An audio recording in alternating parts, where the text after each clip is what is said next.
before I became NLC president, the NLC had through 2-3 NEC meetings resolved to go to Imo and Ajaero, even before the situation in Kaduna came up. And the NLC now went to Kaduna first.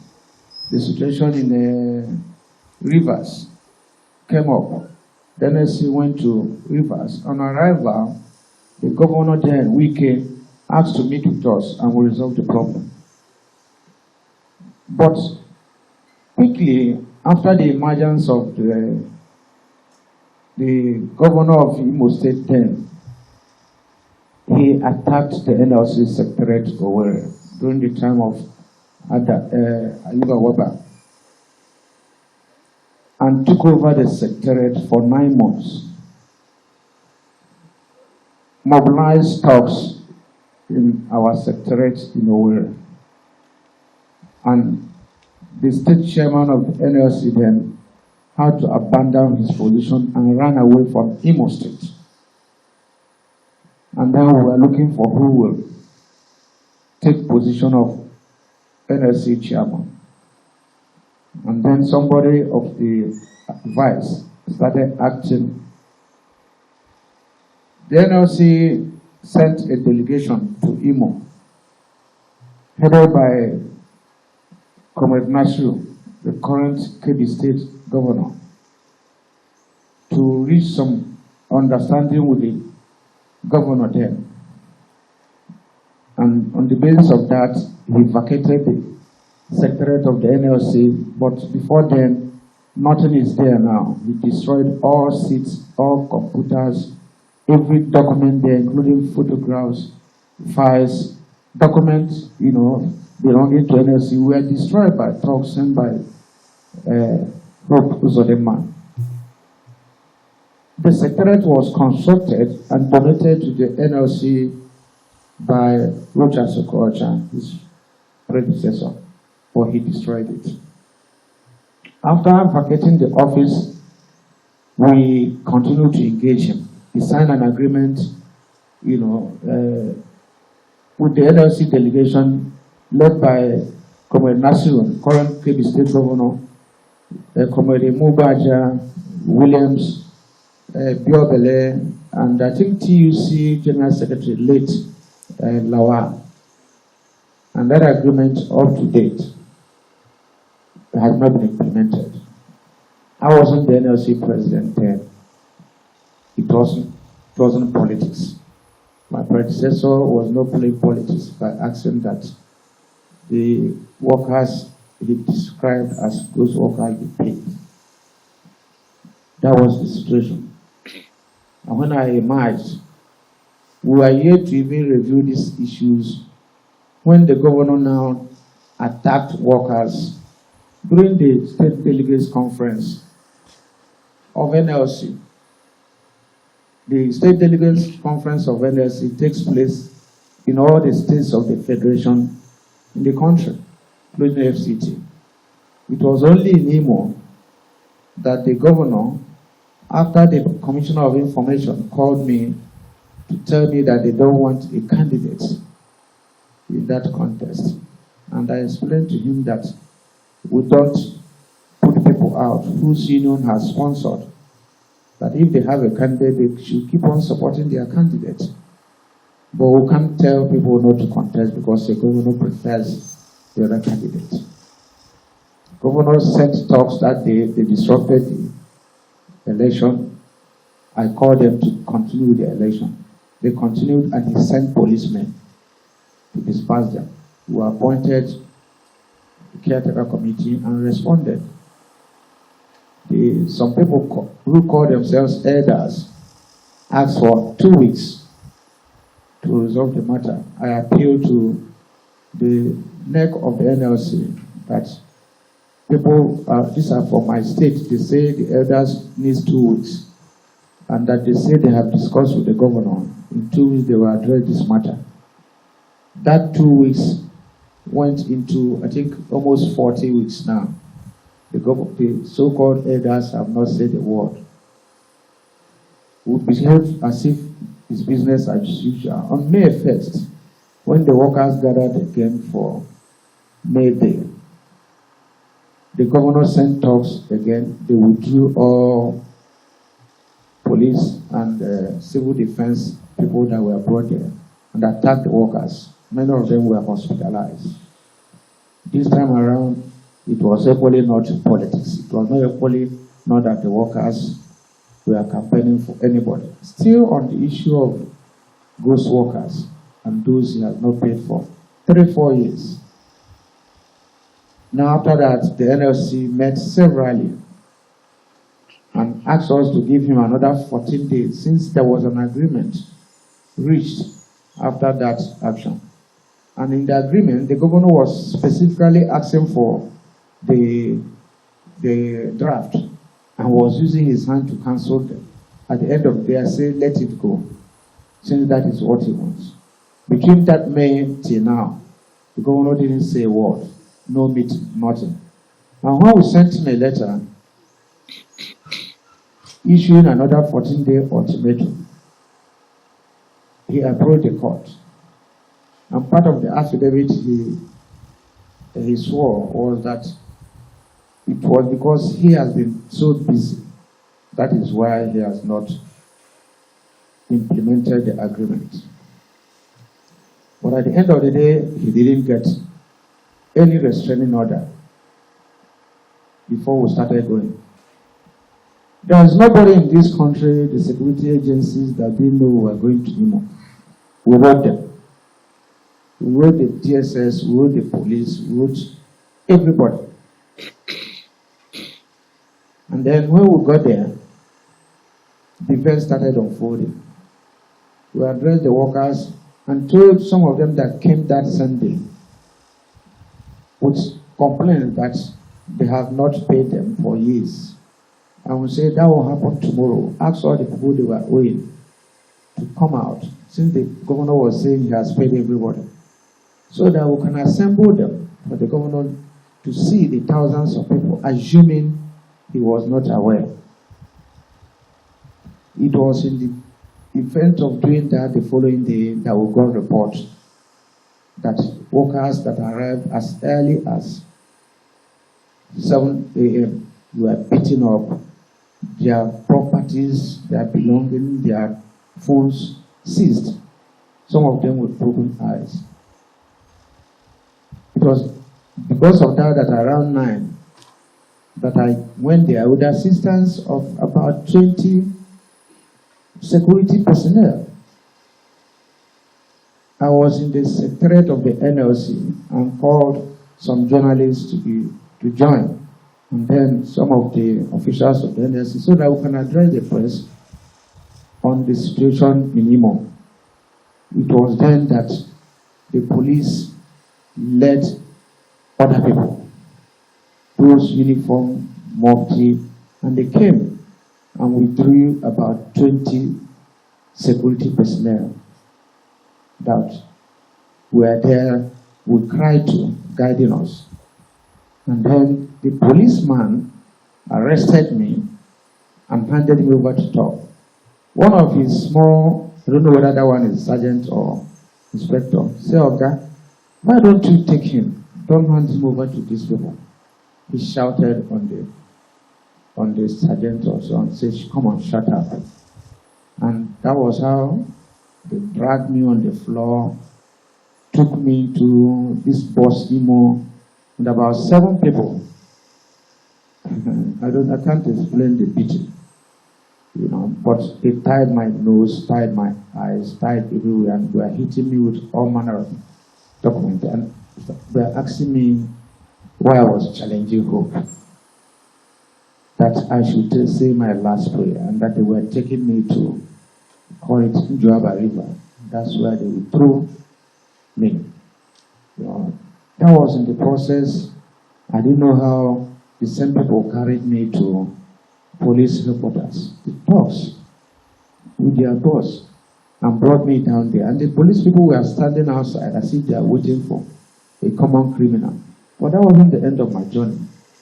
When I got there, they transferred me to another boss, to where they call Tiger Base. It was there that they brought out even what they call court order, and started interrogating me. They interrogated me for hours. I think it was in that process that they got a call and took me to the office of the Commissioner of Police, who now ordered that I should be taken to police hospital. The rest is now story. Gentlemen, that is exactly what happened in Imo, that I find myself here now, and I think we'll give glory to the Almighty God. I wouldn't know what other report, but whosoever has been collecting the money of Imo workers and calls himself elder and is eating that money, is eating blood money. Whosoever is keeping quiet, whosoever is writing any trash on top of the workers, some have died. There is a case where a man and the husband died, both teachers. Nobody has paid them a dime, on and on. The governor, in his statement yesterday, said, I've never come to maybe greet him as my governor. I have never gone to see any governor in my state up to this moment, and I will not. You can't be owing workers, and I'll be seen, coming to sneak in and out with you. And then the next thing people will say is that he has compromised. Ikedo Hakim was there, Ruta Sokocha was there, Chikudema, find out from them. I don't go there. The same thing everywhere. So I don't think whether that should be an offense, for him. And he said, I'm playing local politics. I don't know the one that is local politics. I'm not a card-carrying member of any political party in Nigeria. And as a governor, he should be in the position of some classified information. To say Ajaero is a member of PDP, Ajaero is a member of APC. Just as said here, I've attended 2 rallies in my life. One was that of Adam Soshomoli, who happened to be APC. And the other one, Nasiru in Cape, which happened to be APC. I've attended 2 inaugurations in my life. The same way in Edo for APC, and the same way in Cape for APC governor. So I don't understand what is meant by playing politics or political game. But I thank God that I'm alive today. And whosoever has diverted the workers' money, wherever it might be, has diverted blood money and has attracted generational costs. The same thing with those justifying it, either through their write-up or whatever. So gentlemen, I don't want to be emotional about it. That's where we are today. And I've come to tell you that I'm alive here today, at least to narrate my story. Thank you very much, Thomas.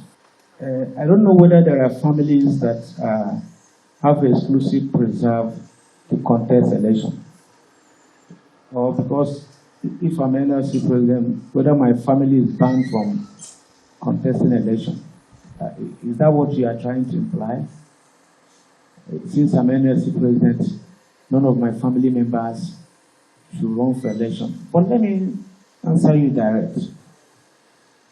I'm not sure that anybody from my village, I'm not talking of family now, is even contesting for councillorship election. I want to take it beyond my family members.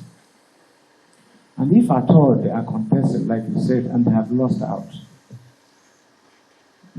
lost out, is it before the election or what?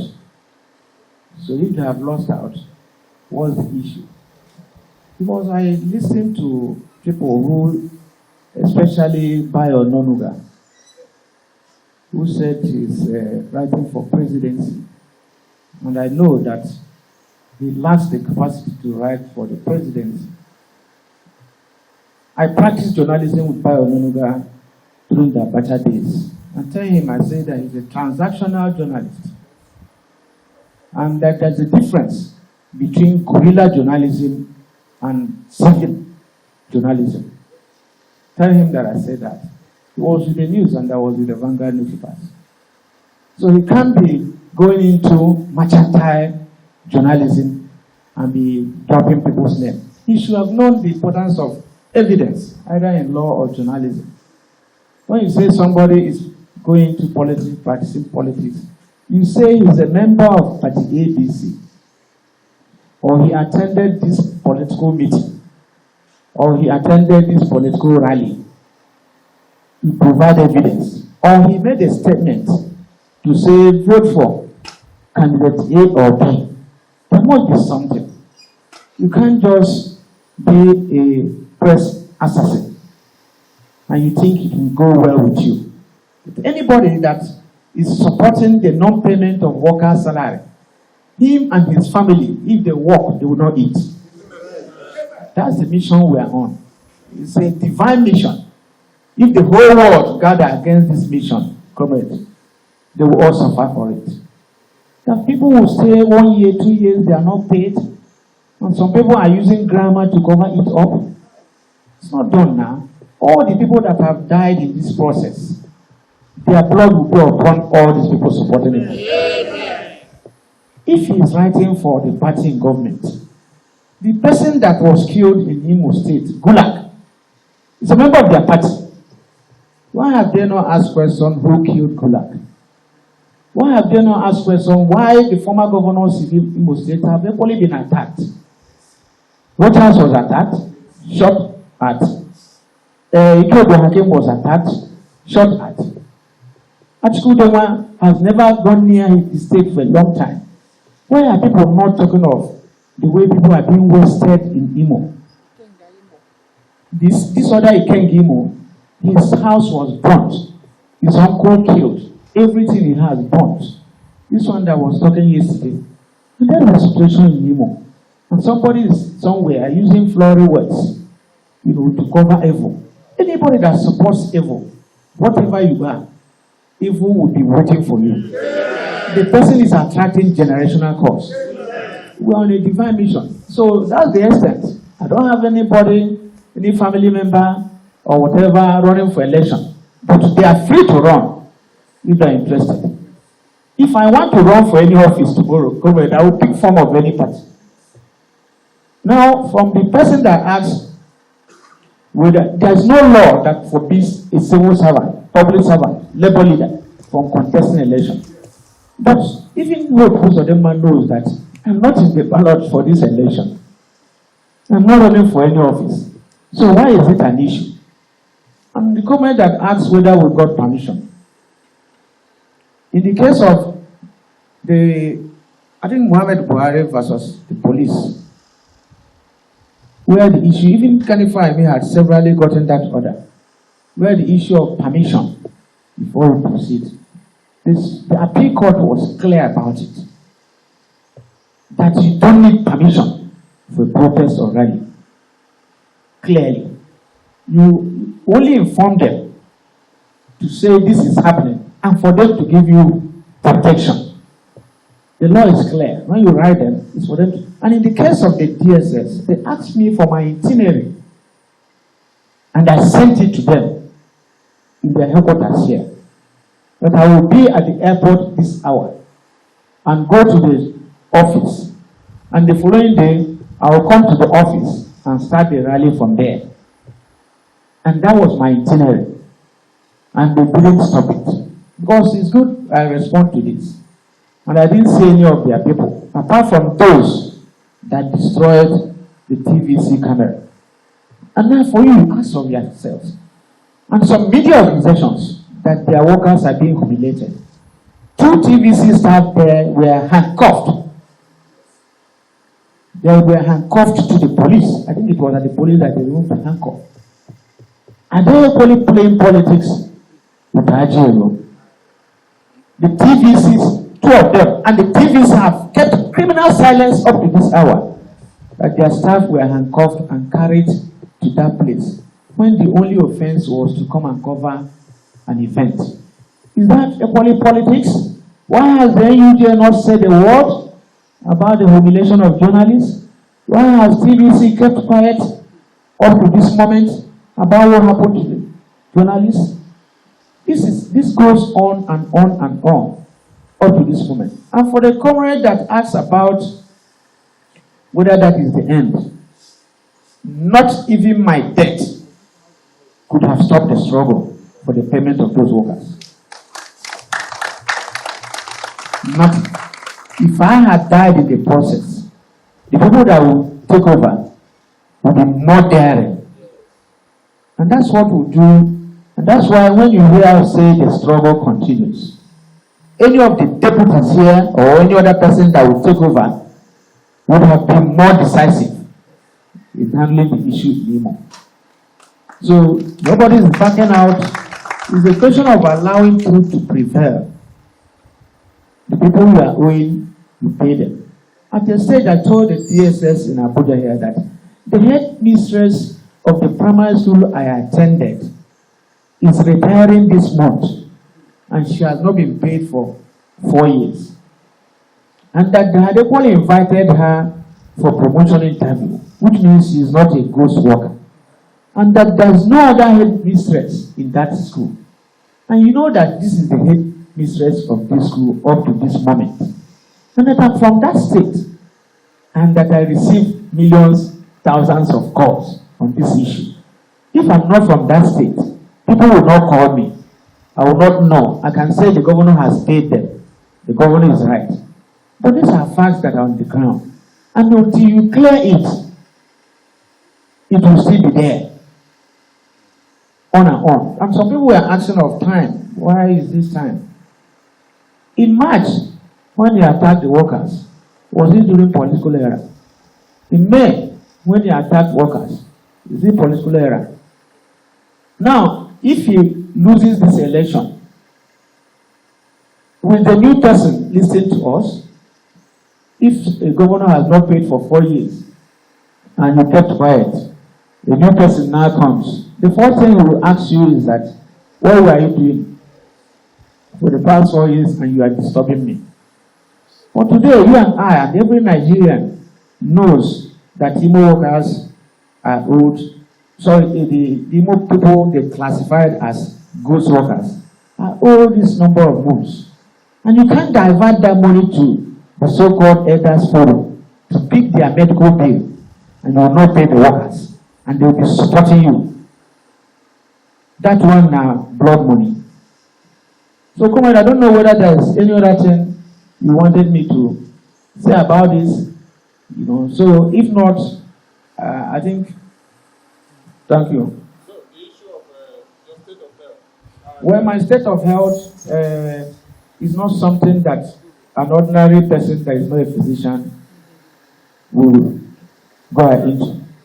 I think it's only a physician that can give a medical record, either to certify me fit or not fit. But at least as a human being, you know, I've come to, because this coming out shows a lot. There are people that are angry, you know, but at least they know that at least I'm alive. There are people that have been wondering whether I'm still alive. And then, yes, whether I'm in the country or not. And the person asks about medical treatment abroad. The NLC is one of the pan-Nigerian organizations that have been talking strongly against medical tourism. We believe that all these politicians, when they have headache, they travel abroad. When they have fever, they travel abroad. At the risk of even my life, I will try to take medical attention, get medical attention here, except if it becomes absolutely necessary. Thank you very much.